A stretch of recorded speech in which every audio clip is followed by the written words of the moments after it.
जब राष्ट्रवाद उफान मारता है तो आप अपने पड़ोस के एक देश का नाम लेते हैं जो दुश्मन देश है, बिल्कुल ठीक बात है, लेकिन आपकी राष्ट्रभक्ति किसी दूसरे देश का नाम लेकर के साबित नहीं होगी। जो भी देश आपके देश की सरहद पर अगर आंख उठाए तो बराबर का वो दोषी होगा। और कि इस मुल्क को जितना खतरा मुल्क की सरहद के बाहर जो लोग नापाक इरादा रखते हैं, जो कभी पहलगाम करते हैं, कभी पुलवामा करते हैं, उनसे जितना खतरा है उतना ही खतरा मुल्क के दूसरे छोर पर भी है, जो आपकी जमीनों को कब्जा कर ले और आप उसके सामने न लाल आंख कर पाओ और न उनको दिखा पाओ कि आप मुल्क की हिफाजत कर रहे हो और बाद में झूला झूलने चले जाओ।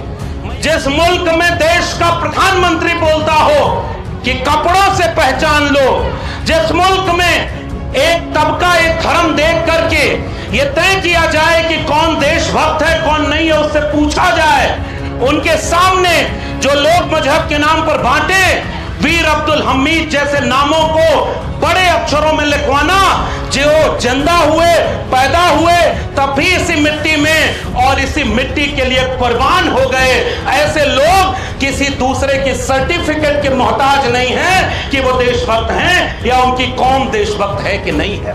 कि ये केवल एक शहीद को याद करने का मंच नहीं है, उन तमाम लोगों को याद करने का मंच है जिन्होंने इस मुल्क को आजादी दिलाने में अपनी कुर्बानी दी है और तब भी न जात देखा न मजहब देखा, इस मुल्क से मोहब्बत थी तो उन्होंने इस मुल्क की हिफाजत और इस मुल्क को आजाद करने में अपनी कुर्बानी दी थी।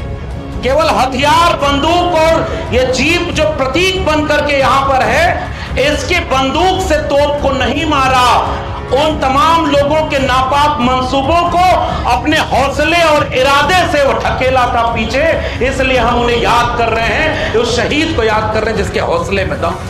देश के रक्षा मंत्री रहे उत्तर प्रदेश के पूर्व मुख्यमंत्री आदरणीय श्रद्धेय नेताजी को जब वो रक्षा मंत्री हुए तो उन्होंने एक फैसला लिया कि जो शहीद होंगे उनकी केवल पहचान के चिन्ह उनके गांव नहीं लौटेंगे, उनका अंतिम शरीर भी उनके घर लौटेगा और उनको पूरे सम्मान के साथ याद किया जाएगा।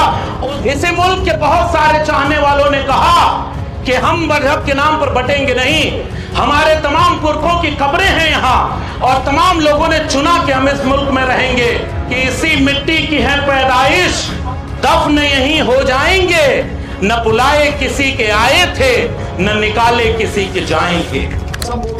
आदरणीय प्रोफेसर लक्ष्मण यादव जी। ए रामपुर के भाइयों, यही लक्ष्मण यादव हैं जो समाजवाद का आवाज बुलंद किए, दिल्ली यूनिवर्सिटी ने निकाला है, वही लक्ष्मण है। इनके विचार बहुत बहुत धन्यवाद संचालक महोदय, आदरणीय जिलाध्यक्ष जी, मंच पर बैठे हुए हम सब के बहुत चहेते युवाओं के, किसानों, मजदूरों की, समाजवाद और सामाजिक न्याय की आवाज आदरणीय धर्मेंद्र यादव जी और सम्मानित मंच। आज मैं पहली बार इस ऐतिहासिक दामोपुर की मिट्टी पर आया हूं और पूरी आयोजन समिति का मैं शुक्रिया अदा करता हूं कि इतने शानदार आयोजन में हम लोग ऐसे वक्त में इस आयोजन में इकट्ठा हुए हैं जो एक किस्म से इम्तिहान की घड़ी। इस देश में जब जंग आजादी चल रही थी तो लिखा एक शायर ने कि अब न अहले बलबले हैं और न अरमानों की भीड़, एक मिट जाने की हसरत अब दिले बिस्मिल में है। ऐ शहीदे मुल्क मिल्लत मैं तेरे ऊपर निसार, ऐ शहीदे मुल्क मिल्लत मैं तेरे ऊपर निसार। वतन की आग को लेकर के आप सोचिए, वक्त आने पर जमाने को खबर हो जाएगी, हम अभी से क्या बताएं क्या हमारे दिल में है। सरफरोशी की तमन्ना अब हमारे दिल में है। आज जिस वक्त पे हम एक शहीद को याद कर रहे हैं, वो शहीद किस मकसद से शहीद हुए? इस मुल्क की हिफाजत करते हुए हुए। और इस मुल्क में इस बात के लिए जब बाबा साहब डॉक्टर अंबेडकर का संविधान बना, तो उसने इस मुल्क के हर बाशिंदे को बराबर का हक दिया था। कोई गरीब अमीर छोटा बड़ा नहीं, जात और मजहब के नाम पर कोई बड़ा शहरी और छोटा शहरी नहीं, सब इस मुल्क से मोहब्बत करने वाले लोग थे।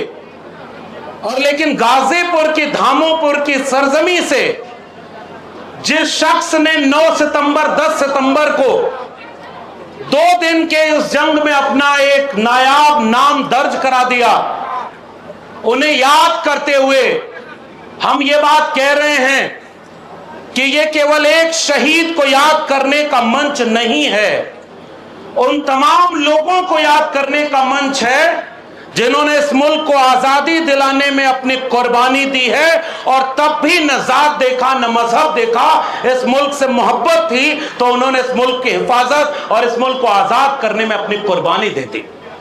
और जब कुर्बानी देने के बाद एक मुल्क का आईन बना, एक दस्तूर बना कि सब बराबर होंगे, उसके बाद भी अगर मुल्क की सरहद के बाहर से हमला हुआ तो इस मुल्क के हर बाशिंदे ने यह तय किया कि इस मुल्क की सरहद की हिफाजत के लिए हमें अपनी जान की कुर्बानी भी देनी होगी तो कुर्बानी देंगे। और उनका इतिहास हमसे बेहतर आप जानते हैं। वक्त बहुत कम है, इसलिए मैं उस विस्तार में नहीं जाऊंगा कि बहुत कम वक्त में बहादुरी से केवल हथियार, बंदूक और ये जीप जो प्रतीक बन करके यहां पर है, इसकी बंदूक से तोप को नहीं मारा, उन तमाम लोगों के नापाक मंसूबों को अपने हौसले और इरादे से वो ढकेला था पीछे। इसलिए हम उन्हें याद कर रहे हैं, उस शहीद को याद कर रहे हैं जिसके हौसले में दम।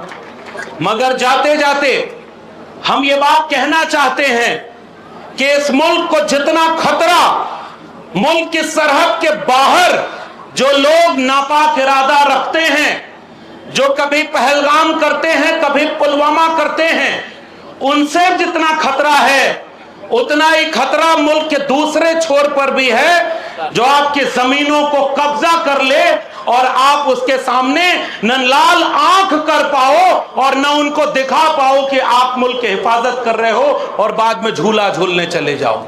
मैं याद करना चाहता हूं इस मंच से देश के रक्षा मंत्री रहे उत्तर प्रदेश के पूर्व मुख्यमंत्री आदरणीय श्रद्धेय नेताजी को, जब वो रक्षा मंत्री हुए तो उन्होंने एक फैसला लिया कि जो शहीद होंगे उनकी केवल पहचान के चिन्ह उनके गांव नहीं लौटेंगे, उनका अंतिम शरीर भी उनके घर लौटेगा और उनको पूरे सम्मान के साथ याद किया जाएगा।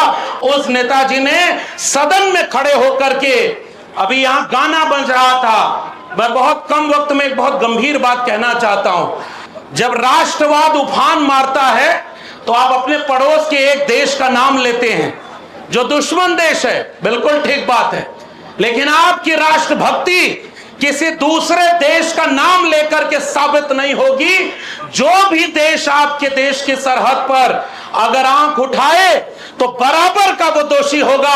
और श्रद्धेय नेताजी ने सदन में खड़े होकर के कहा था, बड़ा दुश्मन वो नहीं है जो मजहब के नाम पर बटा हमारे साथ लेकिन बर्बाद हो गया, बड़ा दुश्मन वो है जो बाजार भी आपके घर में खोल लिया और आपकी जमीन भी कब्जा करने के लिए सबसे ज्यादा सरहदें चीन से जुड़ती हैं और चीन से आंख मिला करके आपको उससे हिफाजत मुल्क की करनी हो। श्रद्धेय नेताजी को मैं याद करना चाहता हूं कि राष्ट्रवाद पूर्वांचल के लोगों, याद रखना वक्त बड़ा नाजुक है। जिस मुल्क में देश का प्रधानमंत्री बोलता हो कि कपड़ों से पहचान लो, जिस मुल्क में एक तबका एक धर्म देख करके ये तय किया जाए कि कौन देशभक्त है कौन नहीं है, उससे पूछा जाए, उनके सामने जो लोग मजहब के नाम पर बांटे, वीर अब्दुल हमीद जैसे नामों को बड़े अक्षरों में लिखवाना, जो जिंदा हुए, पैदा हुए तब भी इसी मिट्टी में और इसी मिट्टी के लिए कुर्बान हो गए। ऐसे लोग किसी दूसरे की सर्टिफिकेट के मोहताज नहीं हैं कि वो देशभक्त हैं या उनकी कौम देशभक्त है कि नहीं है। ये बात मैं यहां से कहना चाहता हूं। आपके गांव में गाने बजते हैं, अभी बच्चे यहां कार्यक्रम कर रहे थे, उन गानों में भी केवल एक मुल्क का नाम लिया जाए। मुल्क की हिफाजत तो सब तरफ से करनी है। पड़ोस के जो मुल्क संविधान नहीं था तो आग लग रही है, बगल में एक नेपाल नामक देश है, वो जल रहा है। इस मुल्क को बाबा साहब डॉक्टर अंबेडकर ने एक बहुत खूबसूरत संविधान दिया कि इस मुल्क में जमहूरियत है, उसकी हिफाजत करना, सरहद के बाहर वाले उन तमाम लोगों से भी हिफाजत करना और सरहद के भीतर वालों से भी करना है। लेकिन भीतर जो लोग मजहब के नाम पर बांटे, उनसे सजग रहना, उनसे सजग रहना। इसी गाजीपुर की जमीन के एक बड़े साहित्यकार राही मासूम रजा थे और रजा साहब ने एक बड़ा उपन्यास लिखा है। उसमें एक जिक्र मिलता है कि जब बंटवारा हो रहा था मुल्क का, कुछ लोग चाहते थे कि मजहब के नाम पर हम मुल्क अलग बनाएंगे। इसी मुल्क के बहुत सारे चाहने वालों ने कहा कि हम मजहब के नाम पर बटेंगे नहीं, हमारे तमाम पुरखों की कब्रें हैं यहाँ और तमाम लोगों ने चुना कि हम इस मुल्क में रहेंगे। तो जब वहां कहा एक गांव के आदमी से कि साहब सुनते हैं आपको भी जाना पड़ेगा पड़ोसी मुल्क, तो उन्होंने लिखा कि इसी मिट्टी की है पैदाइश, दफन यहीं हो जाएंगे, न बुलाए किसी के आए थे, न निकाले किसी के जाएंगे। इसलिए सजग रहना। बहुत लोग आपके बीच में मजहब के नाम पर फसाद करने, जात के नाम पर आएंगे। जितने राष्ट्रभक्ति इस मिट्टी में है, और गाजीपुर के लोगों यहाँ इतने नौजवान हैं, एक गांव ही नहीं पूरा गाजीपुर ही वीरों की धरती है। हमारे मित्र कहा करते थे कि उसे केवल गाजीपुर मत कहिए, शहीदी धरती गाजीपुर के रूप में याद करिए। मगर याद करिए कि जो शहीद होकर के लौटा तो उसे शहीद का दर्जा मिला, परमवीर चक्र मिला, उन्हें सम्मान मिला। और जो लोग, जो हुकूमत आपके लिए अग्निवीर लेकर आए, अग्निवीर को कभी आप स्वीकार मत करना, यह आपका अपमान करने के लिए लाई गई है। इसलिए ऐसे लोग इस मुल्क को चलाएं जो मुल्क की हिफाजत भी करना जानते हो, और मुल्क के बाहर के दुश्मनों से और मुल्क के भीतर जो लोग बांटते हैं उन्हें बांटने न दिया जाए। युवाओं को बराबर का सम्मान मिले, किसानों को हक अधिकार मिले, और ये मुल्क चले तो केवल बाबा साहब अंबेडकर के संविधान से चले। और बहुत सजग रहने की जरूरत है। मैं यही अपनी बात विराम दूंगा। बहुत सम्मानित मंच है आदरणीय धर्मेंद्र यादव जी, इलाहाबाद के विश्वविद्यालय से लेकर सड़क से सदन तक वो हमेशा हक हुकूक की लड़ाई लड़ते रहे हैं, उनको हम सुनेंगे। मगर मैं परवेज भाई को, पूरी आयोजन समिति को और इस गाजीपुर की धरती से तमाम लोगों का, आदरणीय अफजाल जी यहाँ पर नहीं हैं, उन्होंने ही निवेदन किया था कि आप वहां जरूर आइएगा। मैं इस मंच से उन्हें भी याद करता हूं और पूरी आयोजन समिति को शुक्रिया अदा करता हूं। याद रखना और सजग रहना गाजीपुर के लोगों, बहुत सारे लोग हिमाकत करेंगे कि माफिया और मसीहा का फर्क मिटाकर उन लोगों को ही बदनाम किया जाए और आपस में लड़ाया जाए। गाजीपुर एक ऐसा पैगाम दे जो जात और मजहब के नाम पर बटेगा नहीं, और उस शहीद को सच्चा सम्मान तब मिलेगा जब अग्निवीर खत्म होगी और केवल बाबा साहब के संविधान से देश चलेगा। बहुत बहुत शुक्रिया। वीर अब्दुल हमीद अमर रहें, हमारे तमाम शहीद अमर रहें। जय भीम, जय मंडल, जय समाजवाद, इनकलाब जिंदाबाद।